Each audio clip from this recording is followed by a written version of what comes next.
Muy buenas chicos, hoy estamos aquí en otro nuevo vídeo y lo primero de todo quería agradeceros la acogida que está teniendo el canal porque en los últimos, pues yo no sé si 2 semanas o así, hemos casi duplicado el número de suscriptores, así que si estáis viendo este vídeo y sois nuevos, pues al final, gracias por estar viendo este vídeo y si quieres mucho más ajedrez, si quieres mejorar tu nivel y si quieres entretenerte jugando partidas, no olvides suscribirte al canal.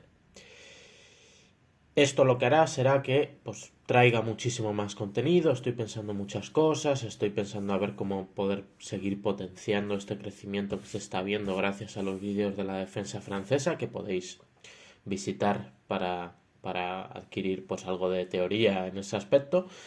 Y hoy vamos a ver un vídeo, vamos a utilizar una partida que jugué por internet para explicar las 3 preguntas que os tenéis que hacer en el mediojuego. Las 3 principales preguntas que os van a ayudar a establecer planes y a saber cómo tenéis que jugar. Así que aquí tenemos una posición de medio juego, jugada 8, alfil E7, se acaban de desarrollar más o menos casi todas las piezas, la única que queda es el alfil de casillas negras, pero el negro tiene que hacer todavía el enroque, así que pues va a ir un poco avanzando la partida y aquí llega un momento en el que el blanco pues ya está totalmente desarrollado y tiene que decir, bueno, ¿qué hacemos aquí? ¿No? Porque muchas veces nosotros lo que sabemos es, vale, sacamos todas las piezas y cuando sacamos todas las piezas, ¿qué hacemos? Hay muchas personas que todavía no tienen esa profundidad de pensar y de establecer planes y las 3 principales preguntas que tenéis que haceros en el mediojuego os van a ayudar a encontrar esos planes. Aquí yo si estuviese en un torneo, pues eso, yo me pondría así a pensar, pues eso, muy concentrado y empezaría a hacerme preguntas en mí mismo, porque el ajedrez también es un juego de mucho diálogo interno contigo, ¿no? De pensar, oye, ¿qué me puedo hacer? ¿A dónde puedo ir? ¿Qué puedo hacer con esta pieza para mejorarla? Y hay mucho diálogo interno. Entonces aquí yo empezaría a preguntarme a mí mismo, ¿tienes hambre? No, ahora no puedes tener hambre. Bueno, eso no. Eso obviamente no me lo preguntaría, pero a veces ocurre, ¿eh? Aquí empezaríamos a preguntar, oye, ¿cómo está el centro? Y esto diréis, bueno, ¿y qué pasa? ¿Cómo puede estar el centro? Bueno, el centro puede estar de 3 maneras distintas. El centro puede ser un centro abierto, el centro puede ser un centro semiabierto o el centro puede ser un centro cerrado. Este centro tiene la característica de que el blanco ya no tiene sus 2 peones de D y de C, o sea que hay 2 columnas abiertas. Es un centro semiabierto pero con tendencia a estar cerrado. ¿Por qué? Porque no hay rupturas disponibles que puedan abrir la posición y una jugada como por ejemplo peón E4 cerraría y empezaría a cerrar muchísimo más el centro. Así que es un centro semiabierto con tendencia a cerrado. Lo que quiere decir es que en este tipo de centros, como tiene una tendencia a cerrado más que a abierto, predominarían los caballos sobre los alfiles. Y vosotros diréis, ¿por qué? La explicación es que en los centros cerrados los alfiles van a chocar con sus propios peones. Por ejemplo, fijaos en este alfil de casillas negras, que está chocando con su peón de D6. Eso además me va a ayudar a mí a saber cómo tener que jugar. ¿Por qué? Porque yo no le quiero cambiar este alfil, yo creo que se quede ahí, pendiente de todos sus peones. Entonces, como es un centro cerrado, yo no voy a tener tanto apego por esos alfiles, sino que lo voy a tener por los caballos. Es decir, que si yo veo aquí una posición en la que obviamente pues estos peones van a quedarse aquí permanentemente, a mí me va a interesar dejarlos ahí si yo voy a quedarme con mis caballos. ¿Para qué? Para que puedan ir saltando tranquilamente. Entonces la primera pregunta es esa, ¿cómo está el centro? Si los centros son abiertos, predominan los alfiles sobre los caballos. ¿Por qué? Porque tienen mucha mayor longitud de ataque.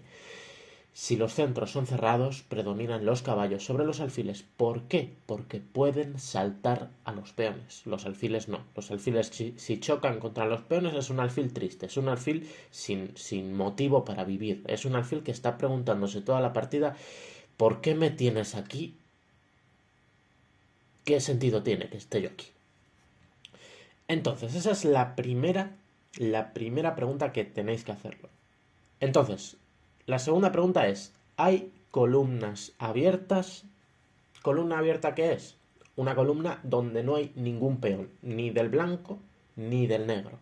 Columnas cerradas, ¿qué son? Una columna donde hay dos peones, uno del blanco y otro del negro. Y columna semiabierta, ¿qué son? Una columna donde no hay un peón de uno de los bandos, pero hay un peón del otro, como en la columna D. ¿Qué es lo que pasa? Las columnas abiertas nos van a indicar un poco por dónde tenemos que atacar. No tendría sentido que yo, por ejemplo, si tengo esta columna abierta en C, me fuese con la dama a H4, por ejemplo, aquí, donde estoy marcando. No tendría ningún sentido. ¿Por qué? Pues porque el movimiento, toda la acción va a estar en las columnas abiertas. Entonces lo normal es intentar buscar una torre a C1 para que empiece a jugar por la columna abierta. Luego también lo normal es intentar buscar esta dama, que se venga a dama B3, a dama 4, para añadir más presión por esa columna abierta. Entonces, por donde haya columnas abiertas tenemos que mandar nuestras torres para que empiecen a jugar. Por donde haya columnas abiertas nos van a indicar más o menos por qué flanco. Un flanco es el lado del tablero, flanco de dama, flanco de rey. Tenemos que jugar. Aquí el blanco tendrá que jugar por el flanco de rey.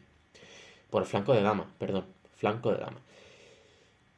¿Y el negro? ¿Por dónde tendrá que jugar? Bueno, esto es lo que nos ayudaría la estructura de peones. La estructura de peones aquí nos indica, para el caso del negro, porque ya veis que el blanco pues está empezando a perder sus peones, el negro tendrá que jugar por el flanco de rey. ¿Por qué? Porque su estructura de peones está apuntando al rey. Entonces es fácil hacer un F5 o hacer un F4. Es muchísimo más fácil que empezar a hacer aquí un B5.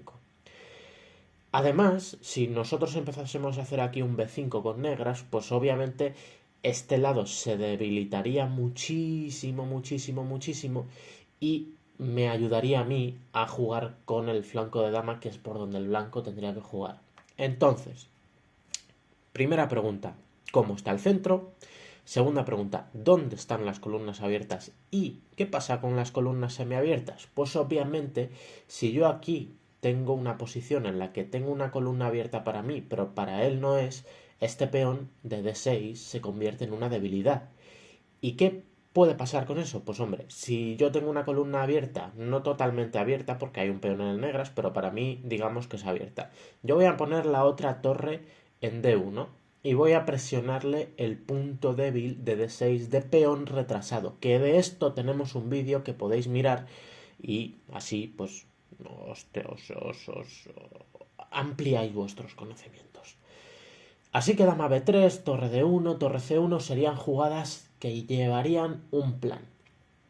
Y obviamente con estas dos últimas preguntas también se tiene que hacer una tercera pregunta, que nos va a ayudar un poco a mantener un poco las piezas buenas y eliminar las malas. Por ejemplo, aquí, en base a la estructura de peones y a cómo están los centros, pues podemos decir que siempre en la posición hay un alfil bueno y hay un alfil malo. Haremos muchos vídeos sobre esto porque hay diferentes motivos que indican esto, pero aquí básicamente podemos ver que el alfil bueno del negro obviamente va a ser el alfil de casillas blancas. ¿Por qué?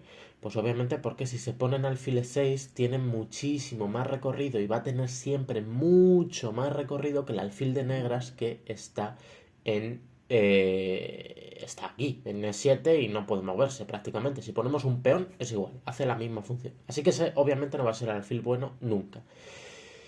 Aquí para el blanco, pues obviamente el alfil blanco de casillas blancas va a ser muchísimo más bueno que el alfil de casillas negras, aunque aquí no está tan claro, porque aquí si el alfil se viene a E3, pues obviamente tiene muchísimo más recorrido, pero es muy fácilmente atacable. A caballo G4, pues ya nos están atacando el alfil de 3, entonces no está tan fácil no está tan cómodo en esta posición el alfil de casillas negras. Sin embargo, el alfil de casillas blancas pues va a ir a presionar obviamente por toda la zona que habíamos dicho antes que teníamos que atacar. La dama se viene a 4, la torre C1 y estamos presionando el punto de C6 indirectamente con el alfil de G2. Pues obviamente eso ayuda y ese es el alfil bueno. ¿Qué dice aquí con todas estas preguntas que nos tenemos que hacer? ¿Qué podemos sacar en claro? Bueno, para la posición de las blancas podemos sacar en blanco que el alfil negro, obviamente si lo perdemos, pues como estamos en una posición semiabierta con tendencia a cerrada, no nos importaría mucho porque lo estaríamos cambiando por otra pieza y nos quitamos el alfil malo. Si quitamos el alfil bueno, si perdemos este alfil de G2, ya nos empezaría a importar un poquito más. ¿Por qué? Porque estamos perdiendo toda la fuerza por el flanco de dama, el ataque al flanco de dama. Entonces, pues obviamente yo este alfil lo voy a intentar guardar como si fuese el mejor lingote de oro del mundo y este alfil pues me va a dar un poco más de igual. Sabiendo que este centro tiene tendencia a cerrado, obviamente, pues yo podría pensar, así hice en la partida, tirar este alfil por este caballo. ¿Por qué? Porque este caballo está protegiendo una casilla en D5 que es muy buena para mi caballo, que si yo me meto ahí con el caballo, el centro nunca se va a abrir. Y este caballo, pues obviamente está haciendo una labor de defensa con esa casilla. Si yo entro aquí, pues caballo por D5 y luego, pues al final hay una serie de cambios ahí que acabo perdiendo pieza. Pues aquí yo hice alfil por F6 y dije, mira, ese caballo está muy bien ahí, me está evitando que entre en D5, pues se lo quito. Lo ideal para el negro que hubiese sido, pues quitar el caballo y cambiarme el alfil de G5 por su alfil de 7 y se quita la pieza más torpe que tiene en su posición. Yo cambié y empecé a meter todas las piezas caballo de 5. Y le dije, mira, ese caballo te lo voy a dejar ahí por los siglos de los siglos, amén. Y de ahí no va a salir. Caballo de 5, alfil de 6, obviamente se mueve a la casilla más controlada, donde va a tener muchísimo más movimiento, el alfil bueno. Si a mí me cambia ese alfil por ese caballo, pues bueno, me está quitando un caballo en un centro cerrado, pero le estoy quitando su alfil bueno y sus casillas blancas serían muy débiles. Aquí yo hice caballo de 2 y dije, bueno, voy a empezar a hacer que este alfil juegue para presionar indirectamente el punto de B7 y empezar a añadir presión por ahí. Y así pues vamos avanzando un pelín en este ataque por el flanco de dama. A6 y yo metí caballo C4, diciéndole, bueno, te voy a presionar un poquito, te voy a hacer un pelín de masaje, te voy a decir, toma, mira, presión en el punto de D6, en el punto débil. Y me tiró el alfil. Lo que quiere hacer con esto es pues quitar ese caballo de 5 que obviamente era muy molesto, pero ahora mi alfil juega muchísimo más y obviamente pues sus casillas blancas están muy débiles. Aquí me tiro H5, yo le hice H4 para que no progresase por ahí. Torre C8, torre C1, obviamente las torres en la columna abierta. Habéis visto cómo al final todo va en relación a lo que os he comentado antes. Y aquí me hizo F5. Y aquí yo dije, bueno, vamos a intentar a ver qué podemos hacer, ¿no? Yo aquí hice dama de 3, presionando el punto de F5 que obviamente está débil. Y aquí me hizo caballo B4. Caballo B4 se me escapó, sinceramente, se me escapó. Pero aquí empecé a pensar y dije, bueno, ¿qué podemos hacer? Casillas blancas muy débiles. Obviamente estoy entrando en F5. Necesito ganar algún tiempo y dije, pues top. Alfil por F7. Te doy un jaque por ahí. Te empiezo a abrir por ahí. Obviamente tu desarrollo no es bueno. Este alfil no juega prácticamente nada. Mi torre va a venir a D1 rapidísimo. El peón va a estar clavado. Entonces al final dije alfil por F7. Mira, tiene que valer. Y seguro que vale. Rey por F7, dama por F5 jaque, alfil F6. Y esto es un error. Alfil F6, torre de 1. Le estoy amenazando el punto de D6, que era el peón débil retrasado. Ojo a los peones débiles retrasados, que son muy importantes, chicos. Le estoy amenazando caballo por E5 con jaque. No me puede comer ni con peón porque le cae la dama, ni con alfil porque está clavado. me hizo b5 y obviamente yo le comí en d6. Dama por d6, torre por d6 y esto pues prácticamente está ganado. Las torres están completamente descoordinadas y aquí pues torre d7, dama e6 y dama f7. Una partida modelo para que veáis cómo se juega, una partida modelo para que penséis, para que establecéis esos planes con 3 preguntas que os tenéis que hacer en el medio juego y espero que os haya gustado. Muchas gracias por la atención, muchas gracias por el apoyo. Suscríbete si no lo estás, mucho más por venir. Un saludo.